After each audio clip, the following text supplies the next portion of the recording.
yeah, I think I got off the phone and Jamie was like to me, how do you think that went? And I was like, good. And he was like, no, it didn't go well. So there was no constructive feedback. Out of all the feedback I've given you, out of all the training I've given you, I'm building up to it. Okay. It was a very cathartic moment. I'm building up to it. oh, yeah.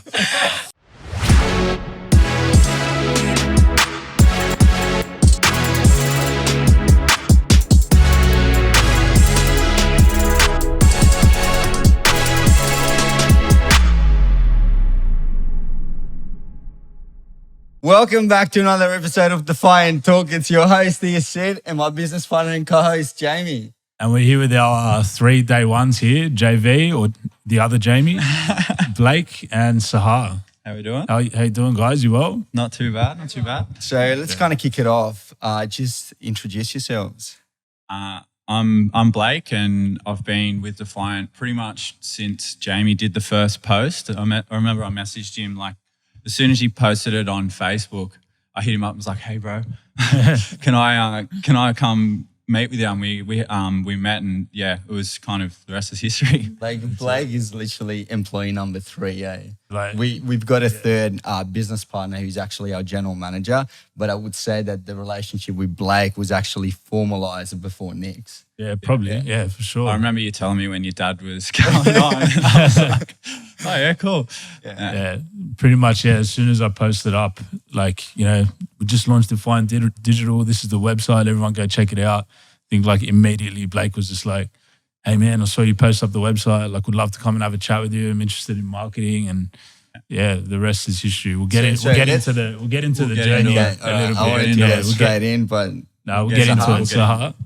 So Sahar is actually our podcast coordinator. She normally runs this, but she's on the other side of the mic today. Yeah, I'm sitting in front of the camera this time.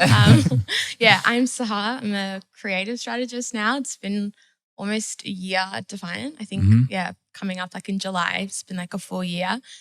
Started off as an intern, and yeah, Started off as an intern in May. So started off as an intern, like peak COVID, just from home, like over Zoom, never met them before, like anything, just doing sales to like local dentists, trying to sell them on digital marketing. We'll get into some funny stories around that as So well. how did you actually land that internship? Yeah, actually, my brother, shout out to Zachy, is like just knew Sid from back in God knows what day, but and was like, "Oh yeah, my friend Sid's been posting about this internship. You should go for it." And yeah, he kind of introduced me. I had a really quick phone call with Sid, and the rest is history. Nice. And just for a bit of context here, like today, for anyone that doesn't know, we're kind of almost at a year from when we really kicked Defiant off. And I guess the reason why we wanted to get you guys in is to just reflect on the year that has been, and you guys have been with us since day one for anyone that might not be aware. So again, we wanted to get you guys in here and share some funny stories. But JV, give us the intro. Yep, I'm JV. Also started as an intern here as well through an Instagram DM to Jamie. Yeah. I think I said like, "Hey, what's the tea?" And that was it. And became an intern. So Done. yeah, again, just like Sahar, been here for a year, and yeah, I'm a creative strategist and loving it. Yeah. You've gone as well, like you and Sahar have kind of gone from sales to You've done everything. it all. Done a full like circle. this was literally The Office like a year ago. Yeah. It was the 2 of us, and then within a week, all the interns essentially joined in. Working from the office. Fun times. So I guess what made you reach out? What I want to understand from you guys is when you kind of came across Defiant, it was brand new, right? There was literally nothing at all. What was it that made you guys reach out? What were you thinking at the time? Like, where were you guys at? Take us back to that. Maybe a little bit. No, I'll start. I guess like what made me want to reach out was my partner actually sort of like knew Sid a little bit. So he's like interpretation of him was like, you know, super cool, like young, fun to work with. So I was like, he was like, he's got an agency and that's what you're studying. So, you know, reach out to him. So I was like, okay, sure. liked the branding as well. But you've reached out to So what, you Jamie, didn't not respond? me. That's true. What was that about? I think because Jamie's the one that put up the story. So first in, first serve. I'm sorry. As well as that, I like the name Defiant. Yeah. So Perfect. Strap yourselves in. Mine was kind of dates back to when I was doing music and I was trying to get signed to Jamie's label, but he wouldn't sign me. And when he wouldn't sign me, I was like, I'm going to work with this guy one day. Like, I know I'm going to, but I didn't think it was going to be this. And I just started doing marketing, tried to do it for my own music. And the goal was to learn to do marketing so I could do music full time. But then it just took over my life. And that's when I saw Jamie post about Defiant and I hit him up because we were in contact. And it was just a kind of a hunger to do something new that I didn't actually, I remember I said to you so many times, I don't actually know why I like doing this. I really don't. And it took me a while to kind of realize why that was. Because you were full-time like Sparky for how long, ages? Well, I was doing that for 7 years and I just did this on the side. It was just a little bit of extra cash at that point. Yeah. And then, it kind of grew and I remember like coming in and seeing you and you're like, I want you to be able to do this. Like, I want you to manage a team and all that. Like, can you see the vision? I was like, yeah. I was like, fucking oath. I mean, it's played out, right? He told me like 6 months ago, he's like, when I was saying that to you, like, I fucking had no idea that it was going to turn out. He's like, I was just saying that to make you feel good. Man, you gotta. It wasn't belief. Right? Yeah. I didn't think doubt big. it. Otherwise, if we're not thinking big, then how's the vision going to be set? How's the growth going to be set? Of course. But in all honesty, man, at the time we had no idea what we were doing. Of course. Like if you look back now, it's only a year into the future from that day. But if you look back at what we know now versus what we knew 12 months ago, you can really see like so much has changed. It's miles ahead. So it's crazy. But I just kind of bought into the vision from the start and kind of didn't really look back to get to this point. Yeah. Amazing, mate. And Sahar, what sort of made you reach out at the start? Because you were actually considering going to London at the time. And you come from medical school as well, right? Yeah, not medical school. That's something my dad's dream. Not quite. I just finished like a science degree, like a pharmacology degree that I kind of hated, and I knew that it wasn't what I was going to pursue. But I was kind of thinking about like what was next, and for me, this opportunity was very much like it just came in front of me and I just was like, okay, I'm just going to grab it and like see where it takes me. Like as Jamie said, I had moved to London actually. Like I had been planning for ages to move to London and do that classic kind of like under 30 visa, just work there for a couple of years. And I got there and like 12 days later, it was like, London is going into lockdown, like COVID strikes. And I was like, okay, so time to go home. Time to go back because I didn't have a job at that point or anywhere to live. So I was like, well, I'm not going to be like locked down in a city when I just got here. So I came home and I was super like lost, honestly. I had no idea what was next. Like I was considering like a lot of options, but I just wanted to take some time to think because I had, I think previously just went from high school to uni and never really had a moment to actually like reflect on what I wanted. And like randomly at the time, my brother like opened a restaurant in Hong Kong. Shout out to Big Deal. If you're in Big Deal, if you're in Sai Yong Pun, go check it out. Really good vegan food. Let's set the tone. You can't use this podcast to just plug I'm just gonna shout out all my friends, my mom. But yeah, like so he just launched that and he was just asking me for some like random kind of social media and marketing help.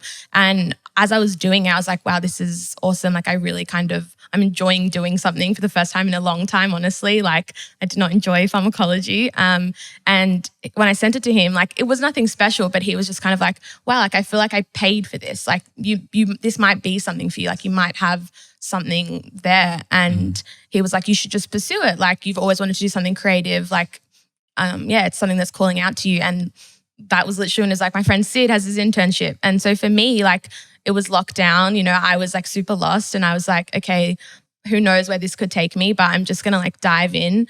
The beginning of the internship was like obviously weird because I had no idea like what it was and hadn't met anyone. But the minute I came into the office and like met you guys, I think it's like what Blake was saying, like I just understood the vision. And like, I remember going for drinks with you and JV, in Alexandria and like asking you.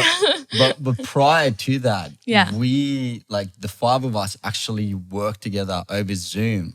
Yeah. COVID for about a couple of months, right? That's how you guys started your internship. Yeah, we And were I actually Zooming. remember, I think it was in the Blue Mountains or something, and it was the first time that you had jumped on the Zoom with the rest of the team. Rest of the team being, again, the 5 of us. And I remember getting off that call, and you actually don't know this. And I looked at Jamie and I was like, I don't think she'll stay. Really? Why? I don't know. I think you were just like, because you were a bit quiet during that call.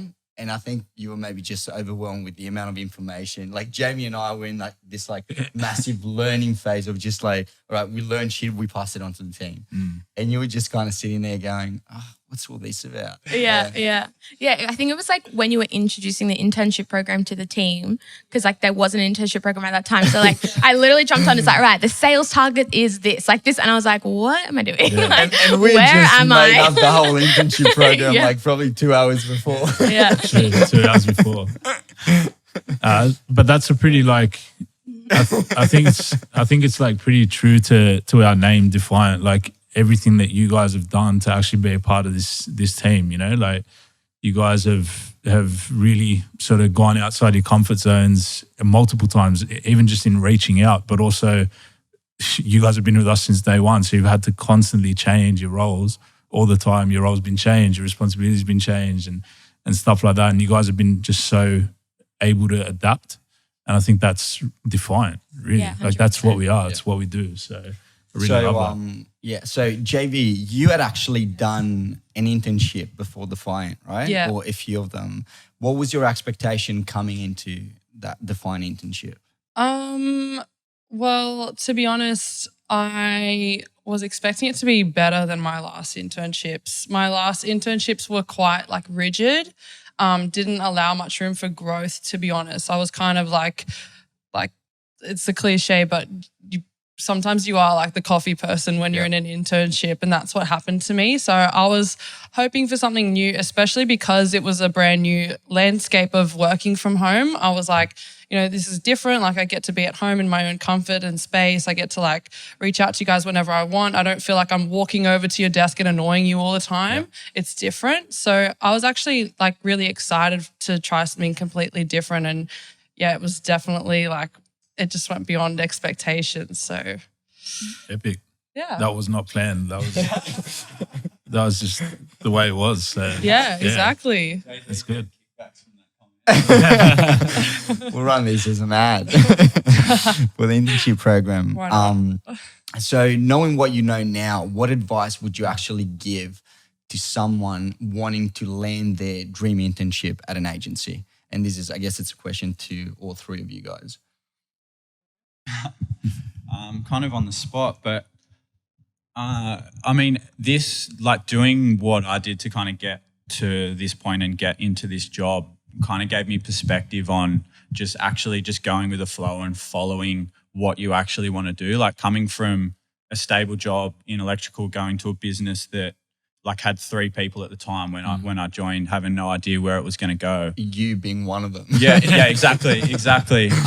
I know some people, like even within family and maybe even Deech, kind of questioned whether it was a good idea at the time. Who's Deech? Deech, my girlfriend. Yep. So, I think people were kind of questioning it, but then when it kind of came to fruition, it was a very good feeling to kind of back myself and get to that point. So that's kind of what I would say. Like I'm a big believer that everyone should just follow exactly what they want to do, even if they don't feel like it's the right thing by society at the time.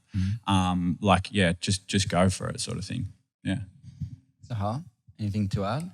I think really just when you're like starting out a new place, or, you know, like Defiant was just kind of, it was becoming what it is now, but it's all about like what you can show, like who you are as a person, I think is like most important, right? Like show what you can like offer to the team in terms of like, you know, your dedication, your values, like the skills anyone can learn, like you'll learn eventually too. But I think it's just about like showing like what value you can provide, right? Like just work really hard, always kind of keep an open mind. If you see opportunities to like, you know, put in your 2 cents or help out a little bit, like always do that. Like I think in the beginning, like me and JB were always just like, okay, like maybe they need help with this, maybe they need help with that. Like let's work on this pitch deck, let's do that. Like, because, you know, you guys were super busy at the time as well. So there's not always going to be someone there telling you like, this is what you need to do to succeed. It's just like show up every day, like put in the maximum effort that you can. And then, you know, your value will show through that way. You know, you can learn any skill. So I think it's just all about like dedication and That's so true, actually. Yeah. One thing I remember is, in particular, you two guys, JB and Sahar, Blake had a very clear like sort of role. Like he was running ads, he was like, he knew what he was doing. But with you guys, we were still like trying to work out, you know, what exactly is the role. But every day you're like, oh, yep, I can see you guys are busy with that. Let's help with that. Or hey, what about this idea? Yeah, yep, that's a great idea. And then, you know, before we knew it, you guys would come back with a deck, a presentation, a pitch. And it was just, that really helped us kind of like get things going and get that momentum going. So I think that's incredible advice. Yeah, and what a way to learn as well, right? Like I think the best way to learn is by actually doing rather than studying at uni and reading a book. You can't get anything better than actually just learning on the job, right? Which is actually a perfect segue into my next question. What would you guys say has been the biggest learning from the past year working at Defiant? Can I just say, man, you and I are so aligned at the moment because like those two questions in a row is what I had. And it's yin and yang. It's crazy. We don't even have to speak anymore.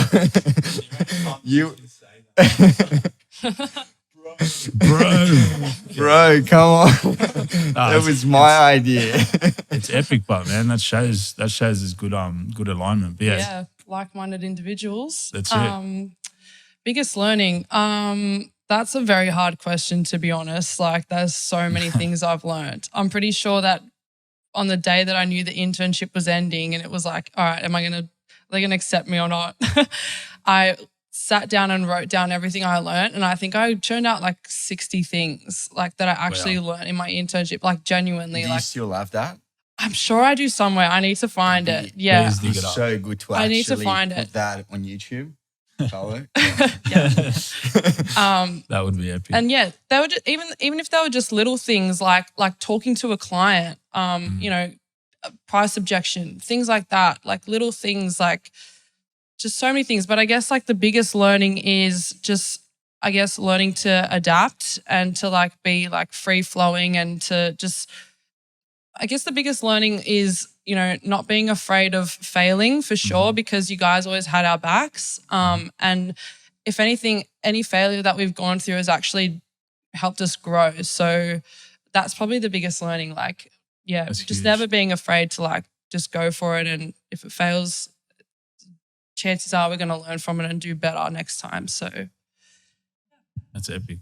Yeah, I'm pretty much the same. Hey, I think from coming into this, I took a big opportunity to really learn from mistakes, I suppose, and really analyze like what those mistakes were and how I could better myself, and that gave me perspective of like that's growth. And then even more so recently, like from advice from Sid is like pulling away some of the emotions, because it's just problems and solutions in what we do, and like pulling away the emotion and just stepping back from that and understanding that it's just literally problems and solutions, and that's what we do here.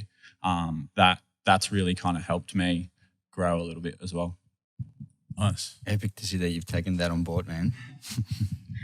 I think for me, like definitely have learned so many like skills, right? Like how to be a marketer, literally like this entire landscape, like the amount that I think we've all kind of learned in the past year is crazy to me. Like just thinking back what I knew a year ago and what I know now. But I think the biggest thing is more just like a personal shift, which is like what we do at Defiant, right? Is like we literally like take a business and then grow it.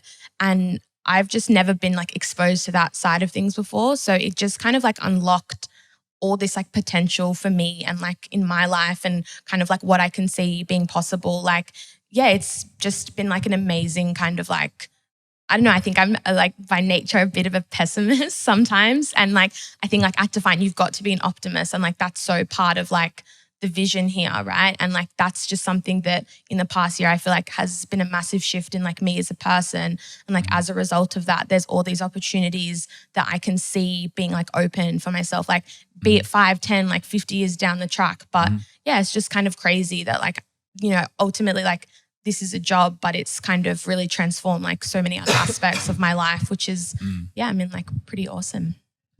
It was good to know that like what we've created enables that kind of shift in people, you know? And also I think one really cool thing is seeing like sometimes we announce certain things or we make changes and it's like there's a bit of, you know, there's a bit of like tension in the air, but always you guys have trusted us. You guys have trusted us and what's happened on what's happened on the other side, like look where we are now looking back, right?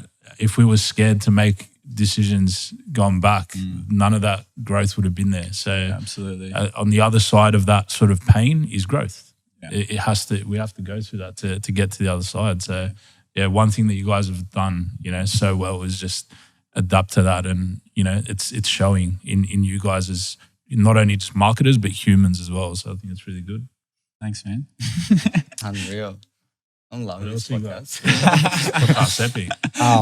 So what would you say it's the hardest part about your job nowadays? And obviously, I mean, Sahar and JB, you guys have, you know, similar roles. Blake, you as a lead strategist, what would you say is the hardest part about your job? Hardest part? And actually, if you can give us a bit of context on what a lead strategist actually is, I think it would help people understand what it is that you do. Yeah, so day to day, I am essentially the middleman at the moment between the client and Defiant, really. And then I look after a team that facilitates that client. So we have a media buyer, creative strategist, and creative. And I'm essentially to set the strategy for that client and relay what they want back to the team and make sure we execute upon that. The toughest part for my job, I would say, is the communication between, it's like Chinese whispers between the client and then the pod and everything in between to account management, making sure I have that on lock. Like the media buying and all that sort of stuff for me is easy. Like it's so clear for me and it's so like not straightforward, but it's black and white with the numbers, you know. Can you explain to, I guess, anyone listening what media buying actually is? What media buying is? Media buying is essentially day trading attention, as you like to say. Or as Gary Vee likes to say. Yeah, as Gary Vee likes to say. So yeah, we essentially sit on the back end and buy the advertising space that, you know, the girls will create the ads and we put it in front of the people. Yeah, distribute it across all social media platforms. Yeah. So that I'd say that would be the hardest part is the communication and stopping the Chinese whispers, essentially. Yeah.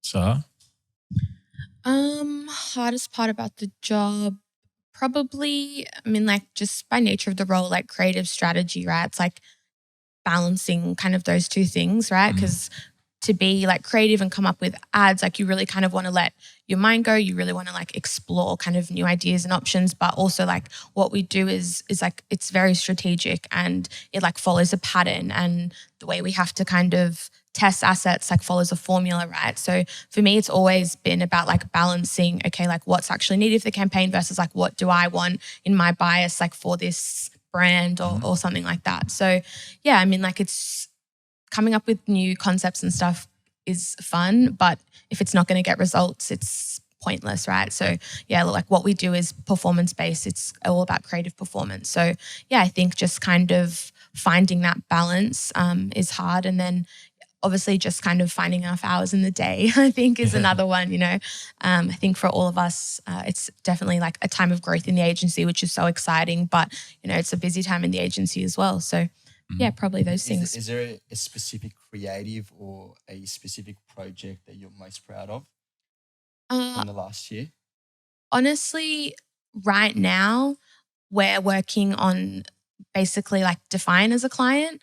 And that's been like so exciting for me because a lot of times in the past, like we've had these great ideas for other clients, but for whatever reason, it just can't really come to fruition. You know, a business has a million other factors to see if they can go ahead with the campaign or not. But like, we're the client, right? So like, we just have to go to Jamie and Sid, like, please, can we do this? And their answer is always yes, which is awesome. So yeah, just like developing that strategy has been awesome. And, you know, that's kind of going to play out in the next few months or so. So I'm really keen to see that. But honestly, like, for me, anytime like we push out a new asset, like there's a lot of creatives that I'm proud of, like Gracia, the motion designer that I work with, like a gun, and every time she makes anything, I'm like, that's so sick. So yeah, like it's awesome to kind of see ideas like firstly like be made into reality and then actually like result in conversions. Like it's crazy to see that happen. That must have been a big shift for you and JV, like having all these creative ideas, and then when we introduced motion designers, having like your sidekick to like bring your ideas to life. That would have felt so good. Because I mean, you know, let's go back there. Early days, you guys did everything. Yeah. From 3D, motion sales design, to AR filters. onboarding the clients to doing AR. Yeah. I think, JV, you did an AR filter, actually designed it early days, which was a Defiant AR filter. Yes, it's still there. It's still there. Yeah, you guys used to work on Canva, etc. I mean, you know, that's kind of shows the progress of the agency. Yeah, man. Yeah. It's nuts. Yeah, just going off that, I think like the question, what are you most proud of? Like, I'm proud of everything. Like, genuinely, there's the starting point, which, as you said, was Canva, which we still use. I love Canva. It's great. It's so Shout out to easy use. Canva. I mean, it's good, but yeah, like everything, just the ideas itself, just get more and more creative every time. I think every time I create something personally, it just improves. So yeah, I'm proud of everything because it's better than the last. So It's good. yeah.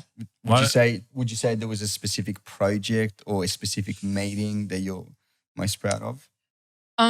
Something I'm actually working on now, I'm actually really excited for. Yeah, so when that comes around, I'm not going to talk it up yet until you see it. So I know. Okay. So is this something with a client? Yeah, or something with a client. Yeah, yeah. So should we know about it? No, it's fine. Just trust me. All right. 100%. We do. Yeah. One of my big questions is like, obviously you guys have been here since the start, right? What's it been like watching the team grow from, you know, just us here to 23 people and then us talking about these big plans that we have and new offices and all this kind of thing? Like, how do you guys feel when you hear stuff like that or when you reflect on that? What does it feel like? Honestly, just so surreal. Yeah. That's probably the best word. It's actually surreal. Like thinking about like where we started, like even sitting right here right now, I'm like got flashbacks to the crew. Yeah. Yeah, just honestly surreal. And very exciting. Yeah, it's pretty weird. It's almost like one of the first things in my life that I actually set out to do, like come to fruition to this kind of scale. We always talk about it where we were sitting like one-on-one sort of thing. Like, can you see the vision? I'm like, yeah. And like, I didn't actually think that it would be like this many people within the agency and still growing like every day. Remember, we're just getting started, mate. Yeah, we're just getting started. He says that to me like every week. We're only just getting started. We're only just getting started. Change the website like every week, and yeah. The craziest thing is us still to this day think that we're just getting started. Yeah, every day I feel 100%. like I haven't even started. No, I know. Yeah, it is crazy to think that, but yeah, it almost like this is kind of the first time that I really reflected on it, I suppose, because it just all happened so fast and I didn't really have time to think about it. There was just like, I'd come into work and there'd be like 3 new people and Jamie would be like, hey man, this is the new media buyer, train them up. And I'm like, sweet, no worries. Yeah, it's pretty crazy. yeah. I think for me, like whenever I always just kind of expect to walk into like Work It, which is like where we were before.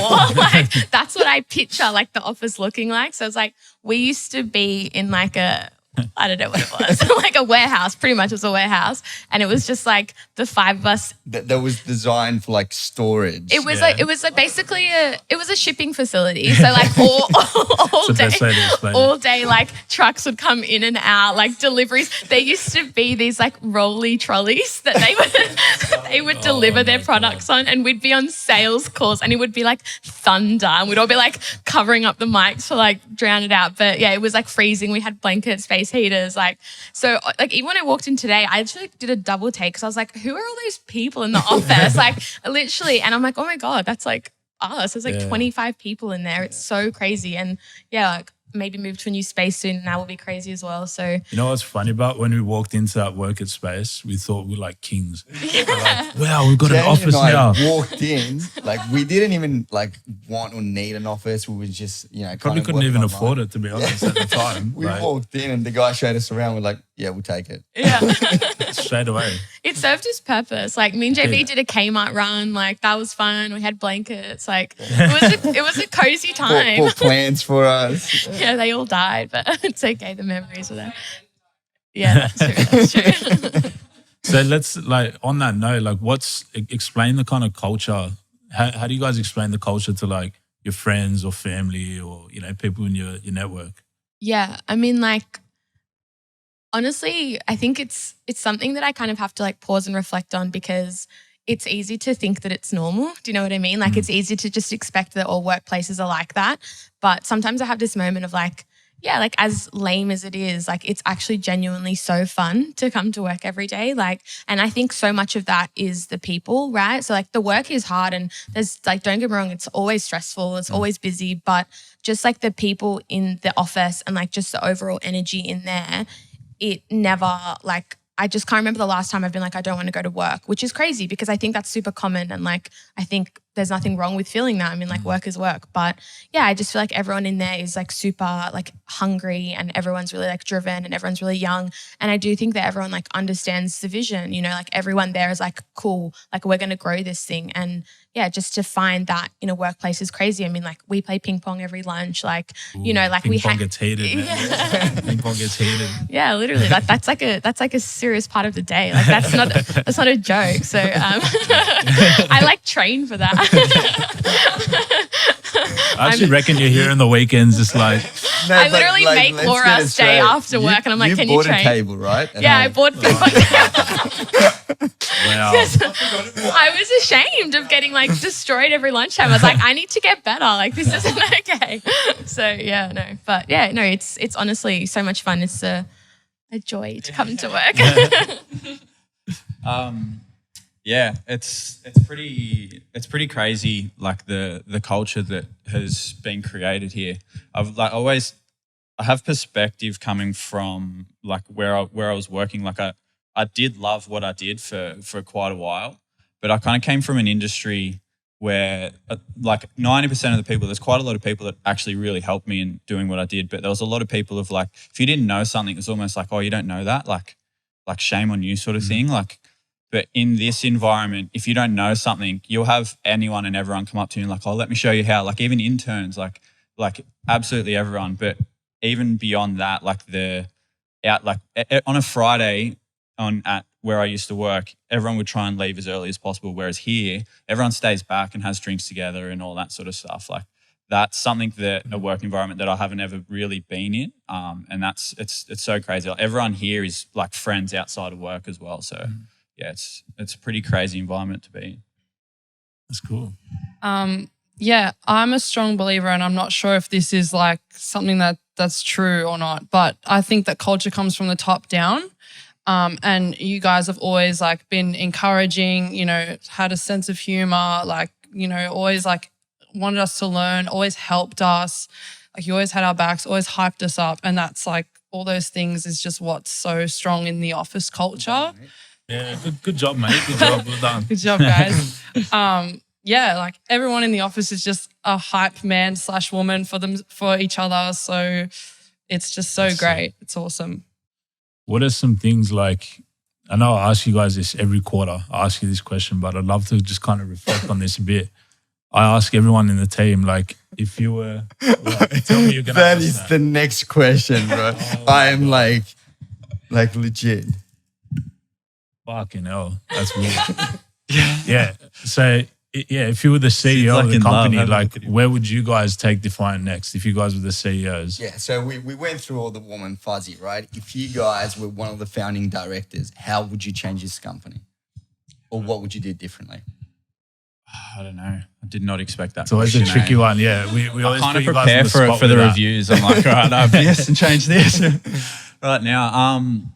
God, there's not too much. Like for me, I said to both of you, like when I come to a place and it's actually where I want to be to work every single day, like I'll work 10 times harder. And I think that's why everyone here, kind of back to the culture thing. There's not. I really can't put a finger on anything that I would change, to be honest. And that's fine. Yeah, Like, that's a decision that a leader has to make too. Sometimes you don't always need to change things. Yeah. Sometimes if things have gone really well, you just need to optimize them and do them even better. So that's a decision as well. Yeah, I mean, I think I always say this a lot, like when we reflect on any sort of mistakes that we really learn and we have already fixed the problems that we have right now.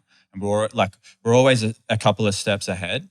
So like for right now, the problems that I want to solve, I feel have already been solved and we're moving in that direction. So that's why I kind of feel that way. Like I don't think we really need to change anything right now. But yeah, I don't know. So Ask me tomorrow, I might have outside of something else. actual change, is there anything that you would do differently? Do differently? Set up an office in Canada or something. So So I go can skiing. snowboard every day. It's actually could be a play. Yeah. Me and Elliot have been floating the idea of a Kosciuszko office. Kosciuszko. Yeah, down the snow. Try and Many get people out pressure. there. What's the target audience out there? Like I don't know. 5 CPMs, we'll 3 people. No, it does. You can still target people up here from down there. I'll just be down there snowboarding every day. Now you're thinking strategically. No, there's not too much. Like, I would love to see a vision where there is like quite a lot of remote work within the company in the next few years. I think that's something that we've all chatted about. Yep.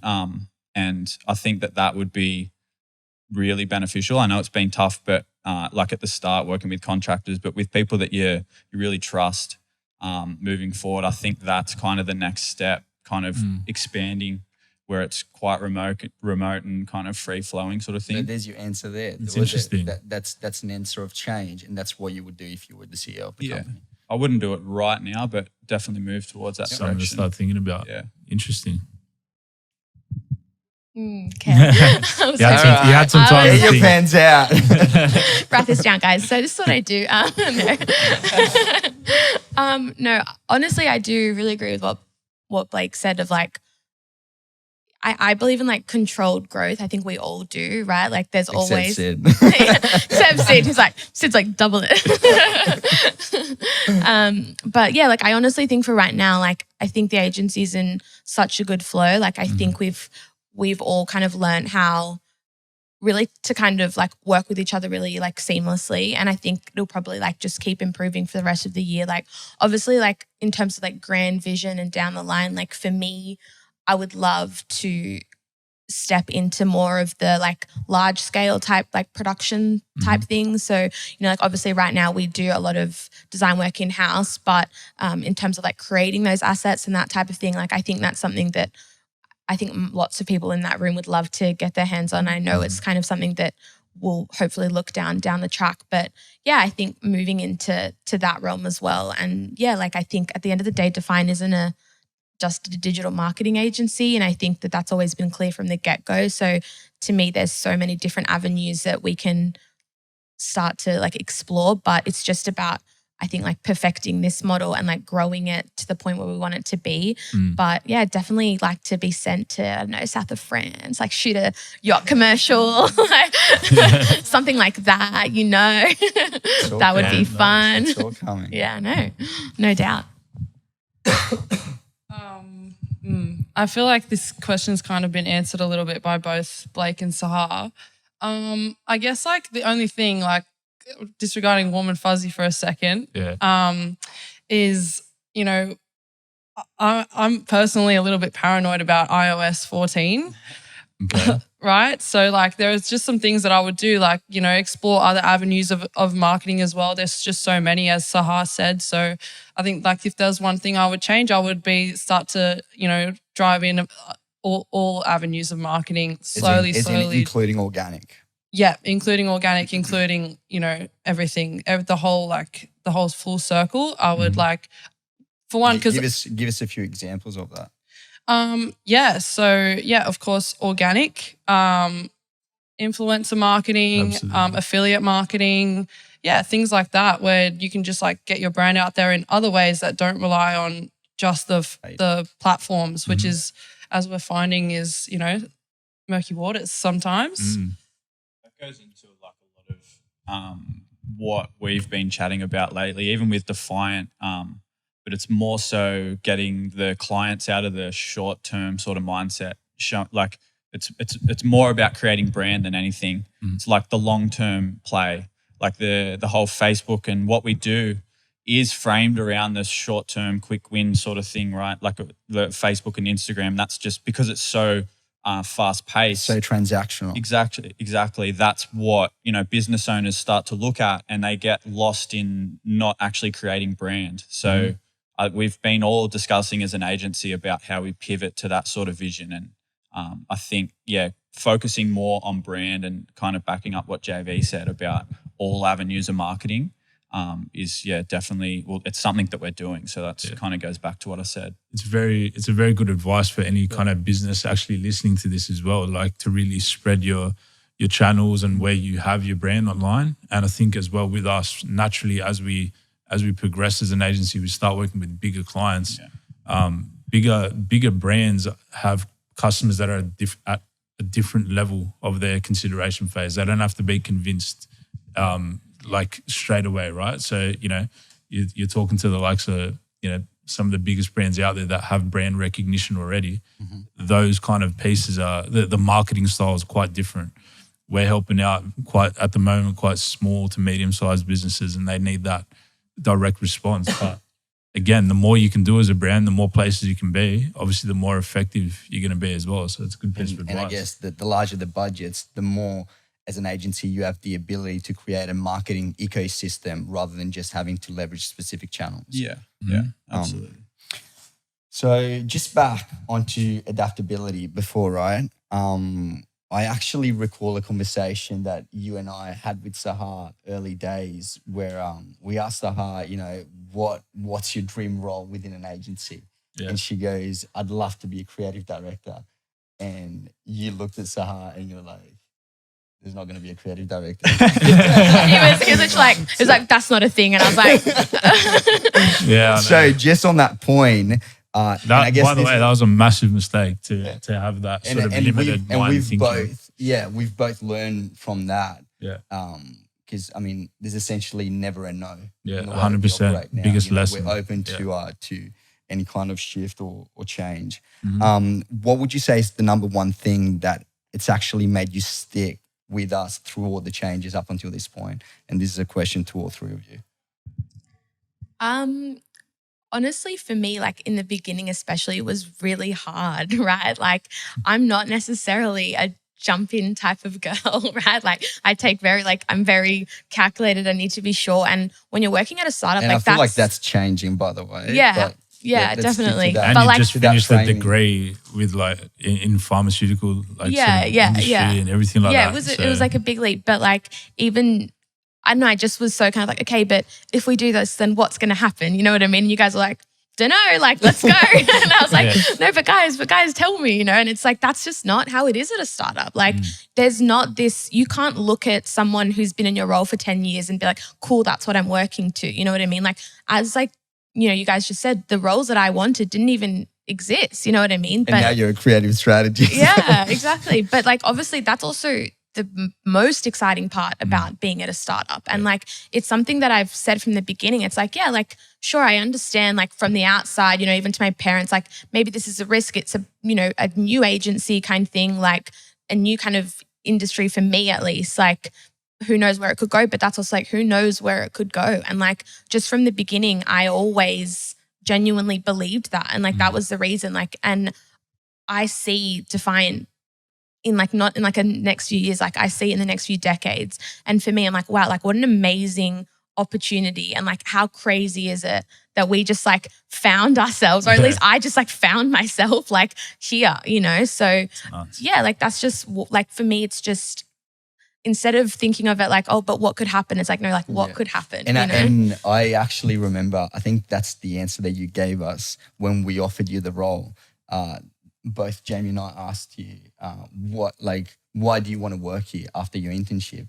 And I think it was like a very direct answer. You were like, I feel like I'm sitting on a gold mine. Yeah, probably. Like that. Yeah. I remember Yeah, 100%. Like I was like, oh, this could really, who knows where it could take us. So, and like, and the great thing about it, it's like, it's not just where it could take us, but like we've all learned so much in a year, you know what I mean? Yeah. So we're learning as we grow as well. So that's awesome. Yeah. Mine is very much the same. I just saw a lot of opportunity. Like I was, for lack of a better word, forced into a position where I had to learn things that there's no way I would have learned in the amount of time that I did. Like, you know, sitting side by side with both of you, starting a business, like a lot of the conversations that you guys would have about the business and where to take it, like I was involved in a lot of that from the start. And just understanding how you guys have taken it from literally ground zero to this point is something that I didn't think I was ever going to learn. I was like, from a young age, I was always in the mindset that I never really wanted to like own a business or kind of go into this sort of work. But that ever since doing this, the whole shift has changed. Like we all talk about business ideas all the time together and just kind of floating, you know, like that sort of growth opportunity.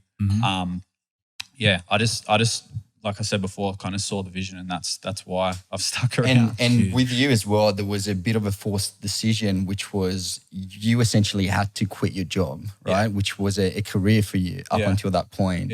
I guess for the first few months, you worked with us as a contractor, but then there came a point where we needed a media buyer in-house and you had to make that decision. What did making that decision look like for you?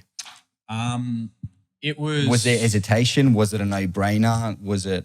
Yeah, I mean, it was always... there was a bit of hesitation there just because I'd always been programmed to think that that's what I was always going to do, you know, like do electrical and kind of work my way up in the ranks. And it just like, I kind of came to the realization after doing this, it just wasn't really for me.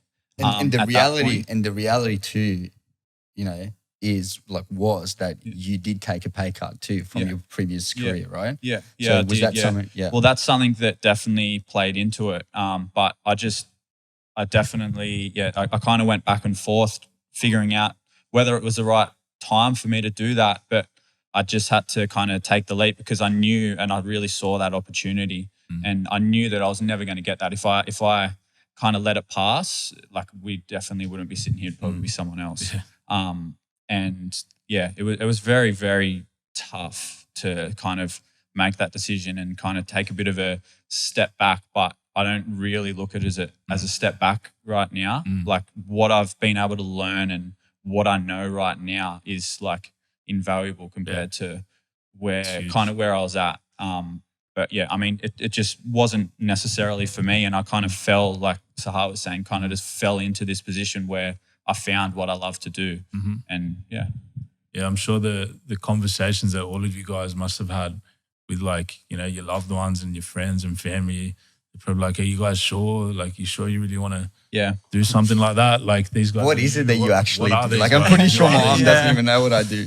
I can imagine that. But Of you course. guys must have had just the belief in yourselves as well, and also the belief in the vision to just make the punt. Yeah. I feel like I always have like, oh, she'll be right sort of mentality. Even some clients have given me that feedback. And but I mean, that's why I kind of say like this is the first thing that's actually the plans kind of come together and worked out. So yeah. Yeah, I guess like I've always like, you know, tried to surround myself with like like-minded people. I've always been very interested in like business and you know, I've listened to entrepreneurs podcasts before I even met you guys.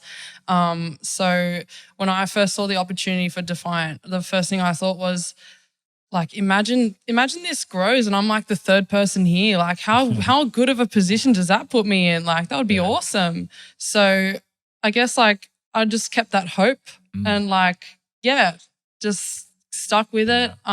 Obviously, you know, had to like gauge, you know, the culture and you guys and, you know, what were the vision and everything sort of aligns with, you know, what I'm really motivated and passionate about. And as well as that, everything that's, you know, been promised to us has actually come true. So, that's more than a few reasons to stay, I think. Nice. What would you say is like the best point of feedback that either myself or Jamie have ever given to you? Like in a way that was constructive. That's a good question, man. Wow. Thanks, bro. Shit. I'm like, fuck, that's a good one. Why didn't I think of that one? Hey, when it's like that, you just go, that was my question. Yeah. We're in sync, bro. You guys are separated at birth. That's it. The best piece of advice was probably when Jamie told me off. I'm joking. No, but it was actually it was actually one of those harder conversations. I think I had just done a sales call. Mind you, had no experience in sales. Well, like sort of experience, but not like over the phone. And I think like it was all of us. We were all sort of like dipping, but I was in the firing line. And I think I got off the phone and Jamie was like to me, "How do you think that went?" And I was like, "Good." And he was like, "No, it didn't go well." So there was no constructive feedback. Out of all the feedback I've given you, out of all the training I've given you, I'm building up to it. Okay. It was a very cathartic moment. I'm building up to it. oh, yeah. No, but you know, that was like really blunt to hear. Like it was, you know, I'm like, oh, like I actually thought I did well. So like, so that was like, These two things that will come out of this podcast. You saying to Sahar, there's no creative director. And you say to Jamie, you shit at sales. Go on, she's getting somewhere with it. She's getting somewhere with it. Yeah. So after that, like, you know, he told me that, you know, I need to work on, you know, just my presence with people, like talking to them. And, you know, I think one thing that you said to me that stuck with me was, if you learn this for the rest of your life, you will be so thankful that you learnt this skill. So I was like, okay, like I'm thinking about how else this skill will apply. I'm like, okay, like maybe in relationships, like, you know, in every part of my life. So yeah, that was probably a really good piece of advice. You said like, no, like you need to do better at this because it will actually help you in your life. And I was like, I kind of liked how you took it out of just a work thing and applied it to, you know, my personality and how this can affect my growth. So yeah, that was a really good piece of information. We got to the good value. we got to the value. I think I've already touched on it before at the start, was the problems and solutions thing. So both of you have really kind of driven into myself and probably everyone that it is just problems and solutions. And then, you know, me and Jamie will chat quite a bit about the technical side of things. And then me and you, Sid, will chat about, you know, like client relations and all that sort of stuff. So that just understanding that it is just a problem and it is just a solution, the same as me pulling a cable through a wall, like when I was back at work, you know, it's no different to that. And I put a lot of stress on myself when I first started because I didn't think I'd ever be in the position where I'm like managing like big budgets for people like overseas and speaking directly to like the owner of companies, advising them on their marketing strategy. As managing a team essentially, right? I just never thought I'd be in that position, and I put quite a lot of stress on myself and maybe even on the team at that point. But then when you kind of peeled it back for me and said like, it literally is just that, like take the emotion out of it. And that really helped me make clearer decisions and just understand exactly what was going on, and everything wasn't so serious. How are you going with the word decent? Haven't said it since you told me to not say it. There's like, I've got like 3 or 4 banned words from Sid. Every time we go from coffee, he's like, I don't think you should say that word anymore. We're going to sound like Nazis. And I'm like, why? Yeah. I don't know. So Blake used to say the word decent quite a bit, and as a point of feedback, even during client calls, he'd be like, a client would be like, "How's that campaign going?" Yeah, and but- Blake would be like, "Yeah, it's quite decent." I'm like, there's nothing decent about what we do. All the work that comes out of this place has to be exceptional. Yeah. So it's even in the way, because Well, again, actually, I'll say something about that. There's a bit of feedback that we gave him on that. It's either like you got to be decisive. Yeah. So if it's good, call it good. Yeah. If it's It's bad, true. call it bad. Exactly. There's It's not not about decent sitting on the fence. No, that was the other thing. Like that kind of plays into the problems and solutions. Like on the sync calls, just going in and saying, "Look, this is fucked. This is great." Yeah. But this is fucked. This is the problem, and this is how we're solving it. And this is how we're fixing it. Yeah. That was a massive eye opener, and I think it changed probably the way the whole agency works. Everyone kind of understanding that for sure. yeah, that's a decent answer, man. It's so funny, like that when I go home, like that's how I speak to my mates, and that's just the way that we all chat. It's like I have like a different language when I come into work. Like, all right, I've got to switch on. I'm allowed to say this, and to get you to Bondi, and sit in Bondi. Sahar? What was it again? It was the best piece of advice that you Yeah, guys have piece of given. feedback, Best yeah. piece of feedback, yeah. I think for me, it was a conversation that I had with the both of you, like in the office a while ago. And I think it was when you were first, like you were showing us some version of an org chart, like back then and whatever it was. And like, obviously there was only a few roles, right? So like creative strategist was one, there was lead strategist. And I was just like, okay, but like what comes after that? Like I don't want to be a lead strategist. Like what's next, And I just felt so like, almost like unhinged, honestly. Like I was like, what is next? And like, I remember Jamie just like looked at me and he's like, what's the rush? And I was like, yeah, like, and I needed a moment to like self-reflect. And it was like, what is the rush? Like I've been here for 6 months. Like, why am I not just like learning and like enjoying and like, going with it a bit more? And I think that was like kind of speaks back to like the bit of just the shift in my mindset from like the beginning of working to now, which is just, like ambition for ambition's sake, like is not great always, right? And like sometimes ambition can be like just desperation marked as ambition, you know what I mean? And that's almost like what I felt like was like, okay, I need this, I need that. And like both of you were just like, just wait, like, and like, Just why? chill, Like, why, what is, and even like, I remember Nick giving me that feedback too, like one night, like late in the office, and he was like, how old are you again? And I'm like, yeah, okay, like, and I was You're like, not going to say it. huh? I'm 25. I'm not ashamed. Yeah. I don't blame you for feeling that way though, because Yeah. that in particular, that 6 months, the whole last 12 months, the growth and the change and the everything's been so rapid. So I don't blame you for always wanting to look those few steps ahead. Like that would naturally be the case. But I think in that particular moment, like we just moved into this office, we just made all these changes, hiring all these people. It's just like, let's just get comfortable with this. Yeah, 100%. And like then we work out. Stabilize the way that we operate. Yeah, exactly. And like I think also goes back to like a conversation that me and Sid had a couple months ago, which was like balancing like ambition and gratitude. And that's like a massive kind of thing in my life, right? Like at the end of the day, if you're just like go, like you're just going to get to the end of your life and like have not enjoyed any of it because you're just always going to be looking to the next thing. So I think it's just learning to balance that at work, but also just like personally as well. And I think that's been it's been like such great advice and feedback that has really kind of impacted my whole life. So what does hey?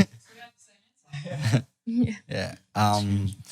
So what would you say, what does success actually look like to you on a personal level? To me, I want to always be like growing, I think is like important, right? So I just always want to feel like I'm learning something new or like I'm growing as a person, like be it at work, just be it personally, like trying to improve myself. But I think like ultimately, like I just want to look back and really enjoy what I do, like really enjoy the people I work with, be proud of the work that I put out. I think that's pretty much it. Like I'm hearing a lot of just work on a personal level.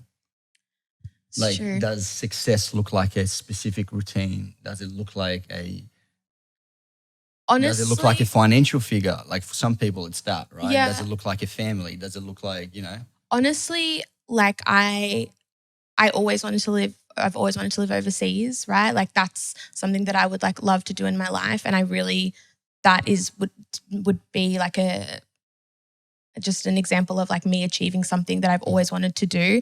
And I think just having the freedom, like to be able to travel, to be able to meet new people, like that is so important to me, kind of thing.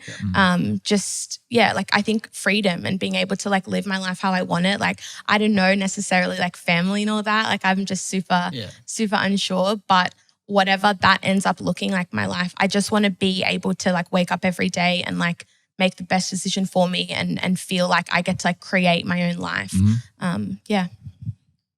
She stole my answer at the end. Success to me is freedom. And that was a big part of me coming here. And it's such a free sort of environment. It's not like you got to get in at 9, you got to leave at 5, and like the screws are tightened. And because of that, I think everyone in this office actually works more because the environment's so free. That building, I suppose, the foundations for myself to be able to be free, like in the future with like family and everything like that. It's another thing's just learning, like trying to learn every single day so that I can have the ability to do exactly what I want to do when I'm older. Or just like at any point, like I believe like anyone should believe that they are free right now, because otherwise if you're not, like you're doing what you want to be doing right now, otherwise you wouldn't be here. Yeah. So like why are you here? That's huge. Yeah. Otherwise you just feel trapped, right? Of course. Of course.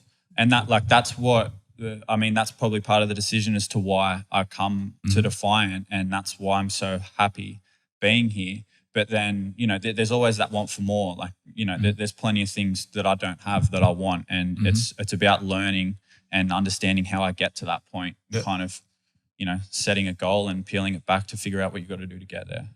It's huge. Yeah. I like that. So another philosophical question from Sydney.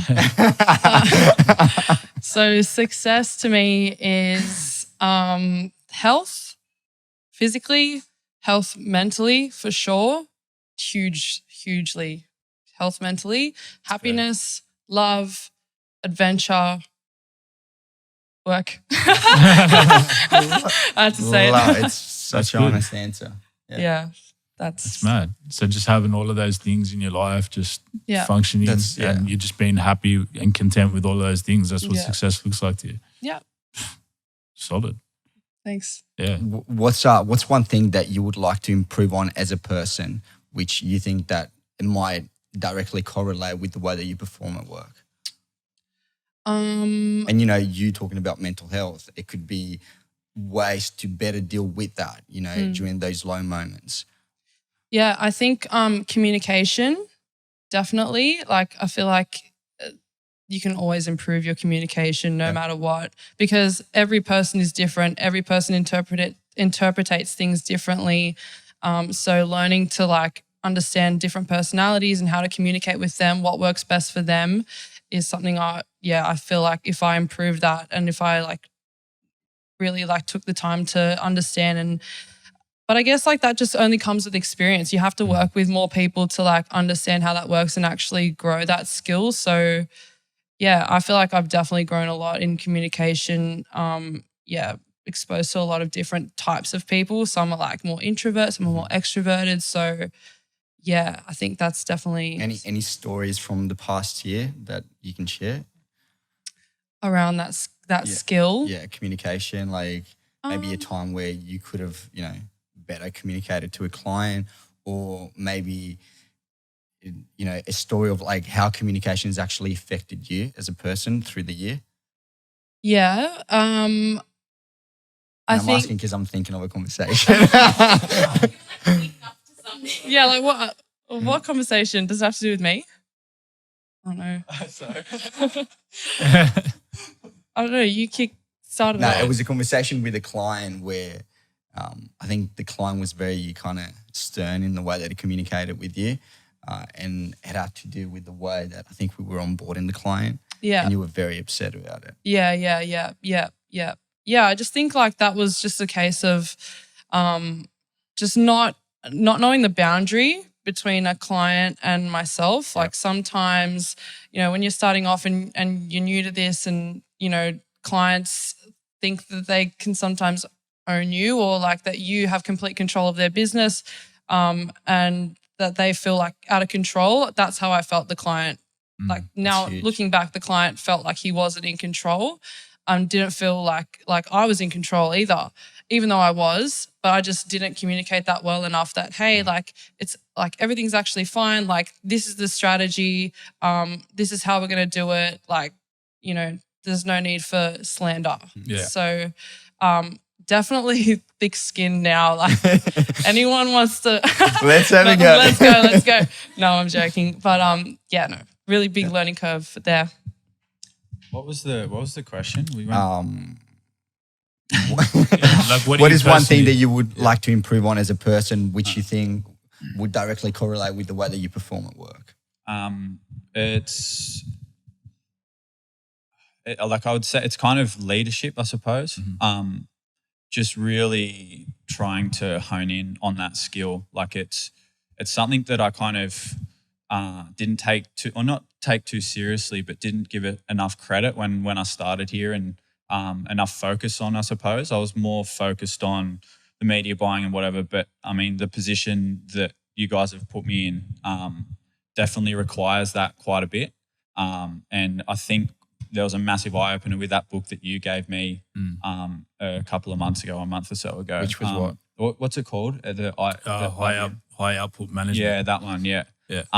The way that I was kind of, doing my managerial position and just kind of even within a role of leadership, that gave me the eyes, really opened up my eyes as to, I suppose, what I was doing and how I should be doing it. And I think there's a lot that I can improve on in that kind of field of not only work, but just myself, like in my personal life. Is there more than Jamie and I can do to actually be able to facilitate that learning? I mean, if you've got any more books for me to read, I love reading books, but I think I'd get a lot out of possibly bringing someone in, someone like externally, like some sort of leadership coach or something like that, or even going to some form of seminar. But I think the value of having someone in a room like this, just really deep diving on like my day job sort of thing, what I do, how I do it, and telling me how I'm wrong, and like just opening my eyes. Because I always give the analogy of like, you give 100% and you think that you're doing the right thing, but there could be one thing over here that's going wrong, and that's a very dangerous place to be, like if you don't understand that. So kind of opening my eyes to those things that are going wrong or that I am doing wrong, because Just on that note too, like this is probably just a good conversation topic, but with leadership, there's really two things that I've learned about it. The first thing is listening, right? You need to, if you're leading a whole team or even a small team, whatever it is, if you're not hearing what's going on and being the last one to speak, right? So like hearing everyone out, getting everyone's insights, then being the last one to speak, you're going to get so much information fed back into you to be able to help these people out. So that's the first thing that I've sort of realized, and the reason why we do those quarterly check-ins and ask you guys for so much feedback all the time.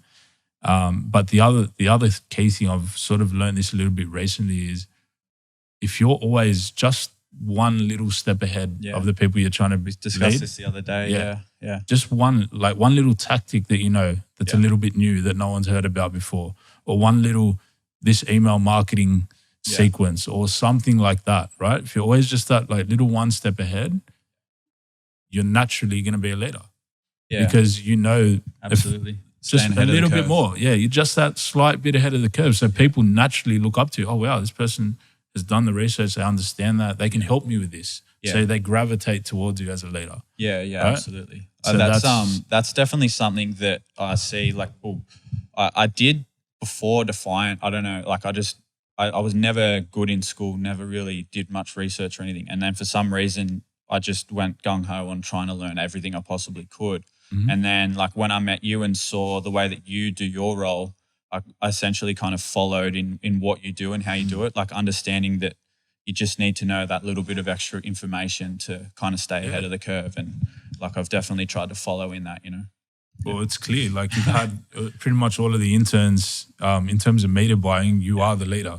Yeah. Like as in, all of the interns that have come through, like Bailey, Laura, you've taken around your wing. Even these guys, you've taught these guys so much about media buying and ads. Like when you are someone that has the knowledge, it's natural that people gravitate to you towards you like that. Yeah. But you've also got to be someone that listens to. Of course. Because if you're just this know-it-all person, and you're just speaking and just saying everything, then no one's going to want to listen to you. Yeah, absolutely. For me, probably routine is the most important thing, and like the thing that I'm trying my hardest to improve at. Yeah, I have a weird prejudice against being too routine. Like it's just some in the back of my mind, like just some weird rebellious part of me. But I've like learned so much.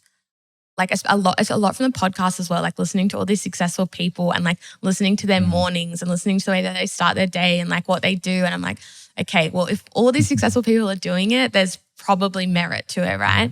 And yeah, I think it's just like for me, I'd love to be someone who wakes up every day at like 5:30, like meditates, like just really nail that. And I think that when I do that, and it's not every day, but when I manage to, like, I feel a difference and like I feel like a mind clearing. So yeah, I think routine is something that I'm like constantly working to nail.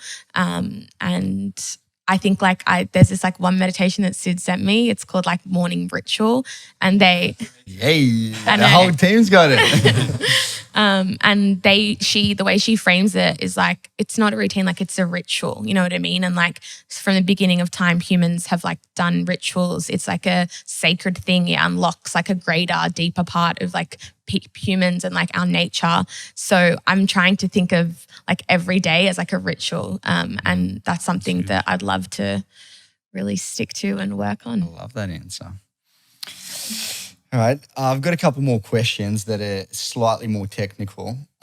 So what would you hope a new hire could actually contribute to the department that you work in? So if we were to hire, let's say, a creative director, right? What would you want that creative director to bring to that team? Definitely kind of going back to what Blake was saying, just like opening up our eyes to like all new avenues that for sure we're either ignoring or not putting enough attention to, or maybe don't even know about yet, right? Like just someone with years and years of experience behind them that like really understands how this works and can teach us, right? Because like obviously we're growing and learning every day, but bringing in someone that's like done it before is like a game changer. And definitely, like we've got like great leaders, obviously, and like you two and Obviously. But at the end of the day, I mean, you guys are leaders for everyone, right? And like, it'd be great to have that person for like our specific niche, right? And someone that has more time to be able to like dedicate to us on a like weekly, daily basis, whatever it is. So yeah, I mean, definitely I'm so excited to see kind of new people coming into the business, because I think it's how we all level up. And that's something that you guys have said since the beginning, and definitely. Yeah, we've always framed it like a soccer team, signing like key players and stuff like that. Everyone wants to be part of a winning team, Yeah. So JV, what would you say? If we were to bring in someone for the creative side of Defiant, I would, and touches on a little bit what we were talking about before, is I would like them to bring to the business a lot more storytelling. I think that storytelling is so important to a business. I think that every business should have a story, because we as human beings connect with the story. The story is what makes you memorable. And like you said, like those big brands that have brand recognition, it's not because they have an amazing product. It's because they have a story to go with it. Massive. Yeah. So I think saying with the way we approach our ads and things like that. So Yeah. this person bringing that in. yeah. Or, but are you talking from a level of like our business as Defiant? Or like the way we approach customers advertising. Yeah, I think the way we approach customers advertising, yes, we can still run campaigns that sell products, but I think if it was, in a big like story and the campaign was, just more always driving towards the same sort of hook, which is the story, I think it would help people resonate with it a lot better and actually help us get more consistent results. Because at the end of the day, you don't want a one-time purchase. Yeah, it looks good on paper in a week, but over time you want there to be loyal customers and, referrals and things like that. You want to create a community. And as well as that, I think something that would also personally be really helpful is if this hypothetical person, I could like report back to them to see how I'm doing, like in my actual role, like, just having someone to show my work to. Yes, like the data tells us, but it'd be good to like get feedback from someone who's done this before and maybe get more ideas, someone to be inspired by as well. So mine's definitely just like I always welcome the fact to learn off new people. Like, with the media buying side, myself and Jamie worked side by side for the last like almost 2 years now. Doing like media buying, like running strategies and whatnot by each other. So it'd be good to kind of get that fresh set of eyes to really just learn new things. But not even that. I feel like a lot of our job is like situation based and trying to navigate things and problems that we're going to have. Like we might have problems tomorrow that we don't know about that this person might bring to the table and go, I know exactly how to fix that. Yeah. That would provide myself so much value, I think. It's just the opportunity to learn from someone that's done it before, and have the opportunity to kind of grow, because there's a lot of things that I want to do and points that I want to get to in the business, and I understand that before I get to those points when we grow, I need to kind of learn from someone like that to get to that. So, yeah. It just echoes what we were saying before, like all three of your answers were primarily about learning, so having someone that has that experience is a few steps ahead. They're going to, as long as that person is continuously growing as well, then all of us are going to all level up. So that's good. Got the final two questions. What's the number one thing that you think entrepreneurs and leaders need to understand to be successful over the next decade? So you're essentially talking to Jamie and I at the moment. What do you need to understand? Yeah. To very much be successful and keep scaling and keep growing. Is there one thing that you can kind of pinpoint? Yeah, you need to understand how to develop brand. It needs to you need to understand, like, it's not about we could start a business right now about that drink bottle and sell 5 of them tomorrow, but it's not about that. Like Nike's just a tick without like the meaning behind it, right? Just do it. Yeah, exactly. You've really got to focus on different strategies outside of just the quick wins, and that's where we're taking the agency, and that's what we're doing with our clients right now. We've done that successfully with some clients of late, and they've done like some of the biggest numbers the agency's seen. When you really focus on that and understand that, like $1 spent, you're not going to get an upfront return on it. You're kind of selling yourself into the future and building brand for yourself. You need to understand how to do that, and you need to understand like the importance of it. Otherwise, your brands and everything that an entrepreneur is going to develop won't go anywhere. They'll probably end up dying. Yeah. I think kind of going back to like the whole culture thing, right? I think like knowing how to like keep the same culture while scaling is going to be like super challenging, but definitely something that will be like, I think, so integral to the success of Defiant, right? Because the culture is what attracts the people that work here, and the people that work here is what the business is, right? So like, I think like to me, like everyone in that room is so talented, but they also have the right attitude. And like that attitude is 10 times, 100 times more important than any of like the skills that they have. Correct. So to like attract that, it's about like, I don't know, keeping those values that we have now while we're scaling, because we have these big dreams and, you know, I'm so excited to see where it goes. But, you know, when we get there, I hope that we can like still look around and like still feel the same energy that we did when it was just the 5 of us. So yeah, I think navigating scaling while maintaining our values is the most important thing. Yeah. I think that what was the question? Sorry. What's the one thing that you think entrepreneurs and leaders, like in this case, Jamie and I, need to understand to be successful over the next decade? Yeah. I think that's something that was introduced to Defiant not long ago, which was our boardroom sessions, which pretty much gets the whole team in here talking through like every aspect of the business is so important. And I think that, yeah, if all entrepreneurs could understand that, you know, just because someone's in the creative space doesn't mean that they're not going to benefit from knowing about media buying or knowing about sales or understanding how it works. I think if you give everyone in the company a holistic view of the business and they understand all the cogs, then they're just going to be way better performers in general, because they'll be able to make decisions before things happen, be able to call things before they happen. It just, really like helps your staff to level up, I think. Yeah. Nice. What does your life look like in the next 5 years? Like, and I want this to be quite descriptive too. You wake up and it's 5 years from now. What are you doing? Okay, I wake up and it's 5 years from now. I'm waking up in my apartment, my investment property that I purchased with my partner, hopefully in San Susie, the area. Love the area. I am working in a much more senior role than I am now. So you're driving to Defiant. I'm driving a Defiant. Let's just say I'm driving a Defiant. In what car? Is it a Tesla? What are you driving? Definitely a Tesla, Tesla? for sure. Definitely an electric car. Hopefully have like put more time into like some side things such as my music. Hopefully have some of that out there. Sick. I just like don't think in 5 years time ahead. Do you want to give us a little taste of your music? No.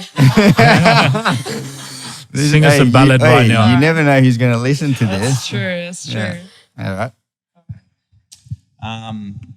In 5 years' time, I'm sitting on that side of the table. As in what? I'll be some sort of director or something. or Sid's decided to go to Europe when the borders open up and Jamie needs a hand.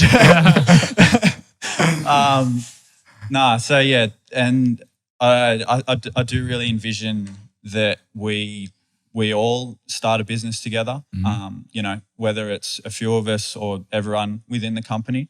And outside of Defiant, so like under the Defiant umbrella, outside of Defiant, whatever that looks like. It's actually going to be much sooner than 5 years. But but not even that, but to the level where that's sort of like a dream business that, you know, I don't even know what it is yet, but to the level where that's like the next big break for probably everyone in this room.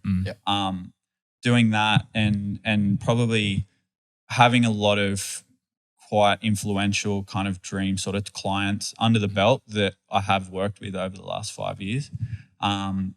And then, I don't know, property and whatnot. And you're probably going to be married in 5 years. Who knows? Nah. I don't know. Way to put the pressure on me. I know, bro. Far out. She's not going to probably watch this listening now. to this. Maybe you might meet someone soon. We'll see what happens. Way to throw it back on you. What was that eye roll, Sahar? No, I was like, let's pass the mic. Let's give Blake a break. In 5 years' time, I would like to be in a big city other than Sydney. Call it maybe New York, maybe London. I'd love to open up the Defiant offices there. Like I'd love to just like walk into an empty space and basically build what we built here in the last 5 years there. That'd be like a dream for me to kind of, start another branch of the agency somewhere else. Take the flag. Yeah, that's it. That would be awesome. Yeah, live overseas, probably have an apartment. Better morning routine. Wake up at 5 every morning, meditate. Running around, Central Park. That's it. Yeah, that's the dream. Well, let us know when we need to start running some ads in London. We can get prepared for that. That's it. Yeah. That's huge, man. I want to, it's so good that we got all this on camera because literally in 5 years, we're gonna look back at this and see where it's at. And I can only imagine it's probably going to be even crazier than what you guys have said. Like it's going to be even next level. So yeah, thanks for sharing that with us, guys. Thank you so much, guys. Thank you so much for hopping on board and sharing your story with everyone. I think it was so insightful. sharing this dream with us as well. Yeah. I mean, we're building this, and at the start it was just Jamie and myself, and now we get to share the dream with everyone else, and you guys were day ones. So thank you so much for the hard work that you put into the agency. Guys. Love you guys. Let's go. Let's go. Hey. Well done, guys. Hey. Oh. Yes. Well done. Hand slaps all around.